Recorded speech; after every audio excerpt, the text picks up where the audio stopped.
특허권은 최근 2, 3년 내에 불인정되고 세금을 토해내는 경우가 굉장히 많습니다. 그러면 충분 영업권이 억 단위 이상으로 나올 수가, 소득이 일시적으로 상승하게 되면 아까 60%를 경비 처리했다 하더라도 일시납으로 내셔야지 돼요. 안녕하세요. 중소중견기업 보수들의 골치 아픈 고민을 타파해줄 보고파TV를 책임 지고 윤책입니다. 자, 오늘은 특허권과 영업권이라는 주제를 가지고 낱낱이 파헤쳐 보도록 하겠습니다. 옆자리는 경영 컨설팅 전문가 하정우 이사님 모셨습니다. 안녕하십니까? 반갑습니다. 네. 자, 저희가 보통 이 자산을 하면 뭐 토지, 건물 막 이런 걸 떠오르지 않습니까? 이게 보니까 유형자산이라고 하더라고요. 네네. 근데 유형자산 반대로 이 형태가 없는 무형자산이 있다고 합니다. 네. 근데 그게 대표적으로 제가 들어보니까 특허권하고 네. 영업권이라고 그렇습니다. 합니다. 이게 특허권이 구체적으로 뭘 얘기하는 걸까요? 예를 들어 대표님께서 네. 그 회사를 일으키기 위해서 만들어 놓은 어떤 기술력 같은 게 있겠죠. 네. 근데 그걸 기술력으로만 그냥 썩히긴 아까우니 누군가가 침범하지 못하도록 어딘가에 특허를 등록을 해놓은 경우가 있을 거예요. 지적재산권 뭐 이런. 그렇죠. 네네네. 그렇게 특허를 등록을 해놔서 네. 회사에 격격한 공헌을 했다라고 네. 한다면 거기에 대한 권리를 받을 수가 있겠죠. 네. 네, 회사 매출에 영향을 준다면 그런 것을 특허권이라고 통칭해서 얘기할 수 있을 것 네. 같아요. 그러면 결국은 특허권은 법인 게 아니라 우선은 대표님 거네요. 그렇습니다. 그러면 제가 단순하게 생각해도 대표님이 특허권을 갖고 있고 내가 만든 법인이지만 회사는 나의 특허권을 사용해서 돈을 벌고 있어요. 그렇습니다. 네. 그러면 제가 볼 때는 단순하게 사용료를 낼 것도 같고 아니면 내가 뭐 법인의 자금을 개인화를 하고 싶을 때는 팔 수도 있을 것 같아요. 맞습니다. 네. 그러면은 그 특허권에 대해서 팔거나 뭔가 이렇게 사용료를 받으려면 뭔가 내 특허권이 얼마인지를 알아야 될 것 같은데 네. 그런 평가는 어떻게 하게 되나요? 일단 평가사를 통해서 네. 그 제대로 평가를 받아야 되는데요. 결국에는 그 특허권의 권리가 어느 정도의 가치인지를 알려면 재무제표가 필요하겠죠. 회사에 얼마만큼 기여를 했는지 그렇죠. 3년치에 대한 재무제표를 가지고 기반으로 평가를 하게 됩니다. 네. 네. 그래서 그러면 이 특허권이 보통 어디에서 많이 활용을 할까요? 특허권은 아무래도 기술력을 필요한 것이니 제조업이 가장 높겠죠. 제조업 쪽의 활용도가 좀 크겠네요. 제일 많다라고 보시면 되고요. 네네. 요새는 뭐 유통에서 한다, 다른 업종에서 한다 하는데 굉장히 좀 위험한 발상이 아닌가라는 생각도 해보고 있습니다, 요새. 뭐 어떤 면에서 그렇게 생각을 하십니까? 예를 들어 주류 도매업체를 갔었는데요. 네, 주류 도매업체라. 주류 도매업체 뭐 아시잖아요. 그 주류 회사에서 물건을 떼다가 중간에 식당에다 납품을 하는 건데 거기에 특허가 있을 수 있을까요? 상식적으로 봤을 때. 엄청난 그쵸, 지게차를 상차시키는 그쵸, 기술. 아니면 병이 안 깨지게 한 무슨 그런 걸 한다든지. 네, 뭐 그 굉장한 기술력이 있었다면 모르지만 제가 방문했었던 회사는 그런 게 아니었어요. 그런데 특허권을 진행하고 있다고 해서 그 과정들을 좀 지켜봤는데 제가 볼 땐 그런 업종은 특허권을 혹시라도 네. 양수도를 회사에다 팔더라도 인정 못 받을 수 있는 가능성이 높겠죠. 실제로 그런 경우가 지금 많습니다. 이게 특허권을 인정받으려면 나라에서 그 특허권에 대한 인증을 해줘야 되잖아요. 그렇습니다. 그럼 나라에서 받더라도 그게 안 된다는 건가요? 그렇습니다. 특허는 네. 얼마든지 출원할 수 있고 받을 수는 있어요. 네. 그것과 네. 특허권으로서 법인에 매매할 수 있다, 그리고 가치를 받을 수 있다는 별개의 그건 얘기입니다. 그거는 기본적으로 알고 계셔야 될 것 같고요. 네.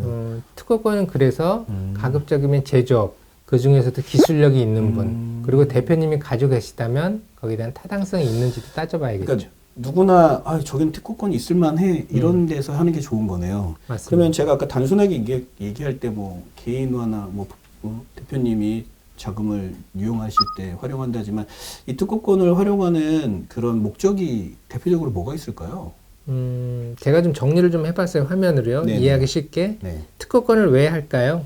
대표님께서 네. 당신이 갖고 있는 특허 권리를 법인에 팔면서 개인 자금을 확보하기 위한 그렇죠. 것이 이게 첫 번째겠죠. 가장 크죠. 예. 두 번째는 특허권자의 절세 효과를 누리게 해줍니다. 네, 그리고 가지금 있는 회사들이라면 이것도 좀 절차가 중요하겠지만 어찌됐건 대표님이 회사에 양도해서 가치를 받게 되면 대표님이 가지금을 해결할 수 있는 여지가 약간 충분히 상계한다는 있겠죠. 개념이겠네요. 네, 뭐 상계가 아니라 어찌됐건 돈을 받고 나서 이제 처리를 하는 그렇겠죠. 거니까 그렇죠. 내용은 네. 상계가 되는 거겠죠. 네네네. 또 하나는 부채 비율이 좋아지겠죠. 네. 그게 아무래도 자산으로 잡히니까 잡히게 되기 때문에 네. 네. 부채보다 자산이 커지니 네. 그런 부분이 있을 수 있고 네. 법인세도 절세가 됩니다. 법인세가요. 네. 5년간 비용 처리가 될 수가 있으니. 아, 그리고 법인의 입장에서는 특허도 있다. 일단 신뢰가 쌓이겠죠. 기술력이 있다. 그렇습니다. 그리고 또 은행에 대출 받을 때 요새는 네. 그 특허에 관련된 대출도 일으킬 수 있다고 하니 여러 가지 장점이 있다고 보시면 될 것 같습니다. 네. 자, 그러면 구체적으로 이게 활용 방법이 어떤 게 있을까요? 특허권을 대표님이 가지고 계시다. 음. 그러면 양도할 수 있겠죠. 첫 번째. 그쵸, 양도. 그럼 아까 말씀드리다 말았는데 네. 기타 소득으로 분류돼서 60%는 그 특허를 만드는 데 들어간 비용으로 인정을 받습니다. 그래서 10억짜리 특허권이라고 한다면 6억은 비과세가 되죠. 이거- 나머지 4억에 대한 소득세가 발생하니 야, 상당 부분을 이게 줄여줄 수 있는 괜찮은 겁니다. 거네요. 네, 괜찮습니다. 근데 좀 아쉬운 건 네. 대표님이 특허권이 있었던 회사 중에 그냥 아무 대가 없이 네. 법인으로 넘기신 분들이 많이 있으세요. 그냥 몰랐기 내 때문에. 회사니까. 그러니까요. 네. 이거는 사실 제가 최근에는 그런 특허권이 개인에게 있는 대표님한테 이 말씀을 드리죠. 아직 꼭 필요하지 않다면 매매하지 마시고 향후에 네. 이 특허로 인해서 회사에 좋은 영향을 끼치고 매출에 도움이 되신다면 그때 돼서 미처 민영을 좀 뺀다거나 아니면 자금이 필요할 때 그때 활용하시라라고 말씀을 훨씬 드립니다. 가치가 커지고 나서. 그렇습니다. 그러면 아까 잠깐 말씀하셨듯이 그냥 넘겼을 때 예를 들어서 뭐 돈 안 받고 그냥 법인에 넘긴 경우에는 이걸 어떻게 다시 돈을 받을 수 있는 그런 방법은 없나요? 소급이라 그러죠, 소급. 뭐 일단 넘긴 거는 어쩔 수 없고요. 네. 이제 대여의 경우가 있겠죠. 그냥 돈을 받고 싶지는 않고 내 기술을 법인에 넘기고 싶지 않다고 하는 대표님도 계세요. 네. 그럴 경우는 네. 대여를 합니다. 대여라면은 그냥 매년마다 매달마다 그 대여한 부분에 대해서 사업소득을 받으셔도 되고요. 마치 사용료를 지불하는 임대료처럼 거니까. 그렇습니다. 네. 아니면 일시 대여를 하게 되면 거기에 대한 또 역시 60% 필요 경비를 인정받을 이것도 수가 이제 있습니다. 기타 소득으로 잡히는 그렇습니다. 거네요. 네, 그 정기 대여 같은 경우는 사업 소득이고. 그렇습니다. 그러니까 앞으로 내 기술력이 더 가치를 많이 평가받을 것 같으면 우선 대여로 가는 것도 네, 좋을 그렇게 것 활용하셨다가 정말 돈이 필요할 때나 네네네. 그럴 때 활용하셔도 괜찮다고 생각이 듭니다. 네. 그러면 이 프로세스가 정확하게 어떻게 될까요? 특허권 활용하는 프로세스가. 일단 대표님께서 네. 특허를 획득을 하셨다라는 전제로 네. 결국에는 그 돈은 이제 법인에서 쓴 돈이 아니라 대표님 사비를 통해서 진행됐다라는 것을 전제로 합니다. 네. 해당 업종에 필요한 특허인지 그리고 출연하는 시점이라든가 양도 시점에 대한 주의도 좀 기울여야 될 것이고 근로의 연장에 의해서 만들어진 네. 직무 발명은 혹시 아닌지 이런 부분도 잘 따져봐야지 될 거예요. 창업한 지 한 2, 3년 뿐이 안 되고 전공도 그에 상응하지 않다라고 한다면 세무당국에서 봤을 때는 특허를 만들 만큼 가능할까라는 부분을 의심을 하게 될 것이고요. 네네. 향후에 그것이 특허권으로서 처리가 된다 할지라도 소명을 하게 만들고 과연 이 특허를 만들기 위한 연구 노트가 있었는지 그런 부분들도 다 판단을 하게 됩니다. 네네. 아까 말씀하셨듯이 특허권이 있는 거랑 또 법인이 양도하거나 대여할 수 있는 거랑은 별개라고 말씀하셨잖아요. 네네. 네. 그러면 이 특허권을 양도하거나 대여할 때 이게 주의사항이 있을 것 같습니다. 네, 네. 주의사항이 있죠. 네네. 어떤 일단 것일까요? 네. 실제로 아까 주류도매상 얘기를 했었는데 네네. 뜬금없이 네. 거기 법인에 전혀 실제로 사용되지 않을 것 같은 특허권을 받는다 하면 그거는 부인될 수가 있겠죠. 네, 그러니 결국에는 법인에서 활용되고 있는 기술력, 특허를 활용해야 될 것이고요. 네. 아까 가질금도 말씀드렸는데 직접적으로 상계 처리를 해서는 안 되고요. 그걸 대표님께서 실제로 돈을 지급을 통장을 통해서 받고 거기에 대한 세금도 계산을 하고 네. 그리고 그 돈을 가지고 다시 회사에 가지금 형태로 갖고 있던 돈을 해결하는 방식을 취하셔야 되고요. 네네네. 평가를 너무 높게 받는 경우가 있습니다. 뭐 알고 있는 평가사를 통해서라거나 좀 아니면 높게. 재무제표를 만져서 평가를 더 받으려고 한다면 국세청에서도 여기에 대한 평가를 하게 되고요. 과다하다 싶으면은 소명을 하라는 네. 내용들이 나옵니다. 네. 그런 부분을 주의하셔야 될 것 같아요. 네네. 회사를 운영하다 보면 회사를 하다 보니까 만들어지는 특허도 있을 것 같아요. 네, 그거를 있습니다. 그거를 대표님 거라고 하기는 뭐하고 그게 네. 뭐 직원의 노력도 들어갔을 거고 여러 가지가 복합적으로 적용한 거라서 그런 경우는 어떻게 되는 건가요? 그 회사에 연구소가 있어요. 네. 그 연구소라 함은 사실은 이런 기술력을 만들어내는 그렇죠. 연구라는 집단이잖아요. 그렇죠. 근데 그 연구소가 있음에도 갑자기 대표님이 음. 별도로 특허를 냈다라고 한다면 내가 만든 거다. 네, 그 기술력, 그 연구소 이상으로 이 대표님이 오랫동안 그 기술력을 가지고 있었다는 증빙도 좀 필요할 거고, 그런 맥락이 연결이 안 된다면 네. 부인당할 수 있는 가능성이 높기 때문에 이 부분은 주의를 좀 기울여야 될 것 같고요. 네네. 직무발명이라는 건 제가 좀 정리를 해봤는데요. 네네. 연구자가 직무상 행한 발명입니다. 그런 것은 일단 발명이 되면 회사가 발명 특허권을 승계를 하게 되죠. 회사 거잖아요. 이거. 그렇죠. 회사 그쵸? 거죠. 그 특허 취득과 사업화로 발생한 이익은 연구자에게 이제 보상하는 제도가 바로 직무 발명 보상 제도입니다. 네네. 세금 혜택이 따르겠죠. 네. 아. 발명자에게는, 그러니까 직무 발명에서 보상금을 받은 분은 네. 한 500만 원 정도의 소득세의 비과세가 있게 되고요. 그 연구소의 뭐 연구원이라든지. 그렇습니다. 네. 그리고 지출한 그 직무 발명 보상금은 연 한 25% 정도 법인세에서 세액 공제를 해줍니다. 결국은 그 법인세 절세 전략도 보면 연구소 설립 같은 게 있잖아요. 그렇습니다. 어떻게 보면 그런 연결고리가 있다고 봐야 되겠네요. 예, 그렇습니다. 그 원래 R&D 세액 공제 받으면서 맞아요. 연봉도 25%지만 실제로 이런 비용이나 원재료 그리고 여기에 관련돼서 직무 발명 보상을 해서 비용이 들어갔다면 여기에 대한 분도 충분히 법인에선 25%까지 네. 세액 공제 받죠. 근데 이제 특허권은 딱 직관적이에요. 대충 뭐라는 게 오긴 하거든요, 솔직히. 근데 영업권이라는 거를 이걸 또 평가해서 이렇게 팔 수 있다는 게 좀 저는 의아하거든요. 영업권이 뭔가요, 이게? 우리가 쉽게 주변에서 많이 볼 수 있죠. 잘 나가는 식당을 아, 권리금. 권리금, 아, 네. 권리금으로 이해하시면 될 것 같아요. 그러니까 영업 노하우가 있어요. 브랜드 인지도도 있고, 네. 그리고 기업 같은 경우는 매번 판매하는 아주 대기업을 상대하는 거래처가 있을 수도 있고, 이런 것이 모두 다 장부에는 잡히지 않지만 무형자산이죠. 네. 이런 부분이 일종의 경영 프리미엄이 돼서 비슷한 개념으로 영어권으로 이해하시면 될 것 그러면 같아요. 이게 특허는 특허 출원을 해서 특허권에 대한 그걸 인증을 받잖아요. 네. 영어권도 그런 게 있나요? 뭐 이렇게 이건 영어권이야. 그래서 뭐 이렇게 증을 주나요? 그러면요. 아, 법인으로 전환할 때 이걸 많이 활용을 하는데요. 아 개인에서요. 개인 사업자가. 개인 안 하고 하시는 분도 많으세요.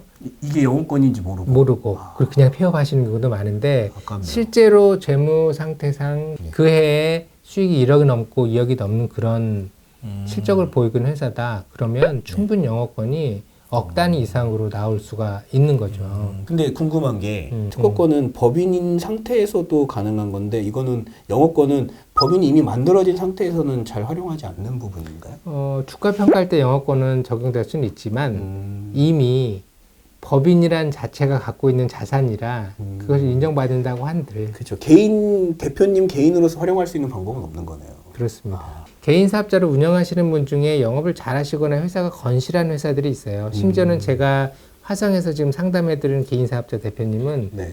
1년에 한 7억에서 8억 정도의 이익이 나고 계세요. 와, 개인 사업자. 네, 개인 사업자인데 왜 법인 안 하시는지 그러니까 왜 법인을 안 하셨죠? 안타까워서 늘 말씀드려서 이제 네. 곧 하실 건데요. 네, 네. 그런 경우 제가 말씀을 드려요. 구리와 관련된 일을 하고 계시는데 네. 자제를 해서 그 기술력을 가지고 계시니까 특허권을 좀 대표님 만드세요. 네, 네. 그렇게 한다면 거기에 대한 특허권까지 포함시켜서 영어권으로 굉장히 많은 인정을 그러네요. 받을 수가 있는 거죠. 네, 네. 그러면은 이 영어권을 활용하는 효과가 뭐가 있을까요? 돈이 들어오겠죠. 그건 대표님 그렇죠. 입장에서는 그게 가장 좋은 거죠. 맞습니다. 근데 아까 특허권하고 비슷하게 60%에 대해서 필요 경비로 인정을 받습니다. 소득세 절감이 되겠죠. 네. 그리고 합법적으로 세금을 절세하면서 소득을 가져올 수 있다는 것이 내 그동안의 노고를 인정받을 수 있는 거고요. 법인 입장에서는 아까 말씀드린 것 같이 5년간 감가상각으로 비용 처리가 됩니다. 거의 뭐 특허권하고 비슷하다고 보면 그렇습니다. 되겠네요. 이제 법인세 절감 효과를 갖게 되겠죠. 비용 네. 처리가 되니. 그렇죠. 그리고 평가 금액에서 법인 자본금으로 증자시킬 수도 있어요. 그거는 이제 필요에 따라서 활용해야 되는 거지만 네네. 굳이 증자하지 않아도 되는 것이고요. 그러면 이 특허권도 그랬지만 이 영어권도 이 평가하고 그럴 때 정말 주의해야 될 게 있을 것 같아요. 네. 특히나 영어권은 더. 네. 네, 어떤 게 있을까요? 돈을 일단 받는 건 참 기분 좋은 일이지만 그렇죠. 영어권 가액을 신고로 인해서 소득이 일시적으로 상승하게 되면 아까 60%를 경비 처리했다 하더라도 확 순간 올라가겠네요. 굉장히 세금이 많이 올라갈 수 있는 네. 가능성이 있는데 이 세금을 일시납으로 내셔야지 돼요. 그래서 일시납으로요? 네. 요건 이제 다음에 종합소득세 신고할 때 네. 감안해서 좀 염두에 둬야 될 부분이고요. 그래서 기존의 과표 구간이 얼마인지를 좀 확인해 보고 영어권을 평가하는 것도 조금 조절을 해볼 필요도 있다. 확 넘어가는 구간에 걸쳐 있는데 그거를 좀 돈 더 받기 위해서 그 세금을 나중에 더 무는 그런 일은 안 벌어지게 해야겠네요. 네, 그렇습니다. 그리고 결국에 법인도 결국에 내 것이다라고 생각하시는 대표님 입장에서는 굳이 과다하게 받지 않으려고 하시는 경향도 그렇겠네요. 있으십니다. 네네. 그래서 이제 결국에는 합산 소득이 얼마인지를 좀 확인을 해보고 거기에 대한 재원 마련이 가능한지 거기를 좀 따져보면서 하시는 게 그러네요. 가장 중요한 부분이다. 무조건 돈만 많이 가져오는 게 문제가 아니라 나중에 이 세금에 대해서는 대처하는 방안도 필요하겠네요. 네, 맞습니다. 이제 지급을 할 때 네. 회사를 한꺼번에 받을 수 있지만 법인 입장에서는 돈을 못 줄 수 있죠. 네, 그래서 이제 5년간 나누어서 또 수령을 할 수가 있다는 부분이고. 그러면 아까 소득세 일시 상승할 여지가 있으면은 5년간 나눠서 해도 아닙니다. 근데 이제 그 사실은 나눠내더라도 네. 거기에 대한 인정은 한꺼번에 인정받아서 세금을 내야 되기 때문에. 그러니까 돈만 나눠받는 거지 그렇죠. 세금은 일시. 네네. 보통 이렇게 나눠받으면 나눠낼 것 같은데. 세법은 칼같이 받죠. 제 말입니까? 그러면 이런 거 뭐 특허권이나 영어권을 이 평가를 활용해서 컨설팅하신 사례가 있을까요? 여러 사례가 있었는데요. 네네. 제가 특허권은 참 주의를 하면서 컨설팅하는 것 중에 하나인데 네네. 이런 경우 참 딱 적확하다라고 생각이 들어요. 네. 3년 전에 아스팔트 포장하는 소재를 개발해서 실제로 포장까지 하는 회사가 있었습니다. 네네네. 법인으로 대표님 모르고 다 특허도 넘긴 경우도 있었고 그리고 네. 또 실제로 또 이번에 뭔가를 개발하고 계셨어요. 네. 그래서 제가 만나서 이번은 그냥 공짜로 법인에 그렇게 넘기지 마시고 대표님이 직접 출연하시고 네. 대표님 비용으로 쓰시고 그렇죠. 어디 외부에 그 의뢰하는 여러 가지 것들은 다 비용 처리하시라 대표님 돈으로 그렇죠. 네. 그렇게 해서 특허 출연을 하시면 도움이 되실 거다. 왜냐 이 회사가 아무래도 건설이다 보니 가지금이 많으신 거예요. 그래서 요거를 조금 가지고 실제로 실적에 도움이 되실 것 같습니까? 그러니까 이번에 회심의 역작이시라는 거예요. 그래서 그럼 이게 그렇게 충분히 가치가 활용하시라. 있겠네요. 충분히 가치 있다 해서 그런 내용들을 지금 네. 진행을 하고 있습니다. 네네네. 네. 그게 첫 번째가 되고요. 네네. 두 번째는 영어권에 관련된 건데 반도체 납품하는 회사의 2차 벤더, 그러니까 부품을 납품하는 회사입니다. 네네. 근데 개인 사업자에서 법인으로 전환을 하시는 거예요. 네. 근데 회사 가치가 굉장히 좋다라고 판단된 게 1년에 한 3, 4억 정도의 오. 세금도 많이 내고 계시고 네. 그런 경우인데 영어권을 모르고 계셨던 거죠. 그래서 그 말씀을 드렸고 평가를 하면 요번에 이번 달에 지금 법인 전환을 하게 됩니다. 네. 아까도 말씀드렸지만 특허권은 최근 2, 3년 내에 불인정되고 세금을 토해내는 경우가 굉장히 많습니다. 이건 아까 제가 말씀드린 그런 주의사항을 따르지 않았기 때문이기에 네. 가급적이면 특허권 컨설팅은 조심조심하시고 하시더라도 이 부분에 대해서 확실하게 컨설팅 해줄 수 있는 분과 함께 했으면 좋겠다. 네. 라고 생각합니다. 네. 특허권과 영어권이라는 무형자산을 활용을 잘하면 대표님 이익에도 도움이 되고 또 회사는 비용 절감을 하고 그래서 세금 법인세도 낮추고 여러모로 참 도움이 많이 되는 것 같습니다. 네. 근데 아까 말씀하셨듯이 이게 무형자산이고 그러다 보니까 이 평가에도 되게 주의를 해야 될 것 같고요. 네. 그다음에 이게 말 그대로 법인의 양도나 대여가 가능한지도 좀 심도 있는 판단이 좀 필요할 것 같습니다. 네. 특히 이 분야는 돌다리를 두들기는 심정으로 잘 해야 되기 때문에 네. 함부로 진행하시지 않았으면 좋겠습니다. 네. 이게 잘못하면 나중에 이제 거액의 세금이 추징당할 수도 그렇습니다. 있기 때문에 네. 어떻게 보면 이건 진짜 전문가의 컨설팅을 통해서 정말 네. 좀 체계적으로 처리해야 될 필요가 있을 것 네, 같습니다. 특히 출원에 필요한 비용들도 만만치 않기 때문에요. 평가받는데도 또 비용 들어가죠. 네. 네, 복합적인 컨설팅이 필요할 것 같습니다. 네, 네. 그렇습니다. 네. 오늘 내용 도움되셨다면 구독, 좋아요 부탁드리고요. 다음에는 더 흥미로운 주제를 가지고 찾아뵙도록 하겠습니다. 감사합니다.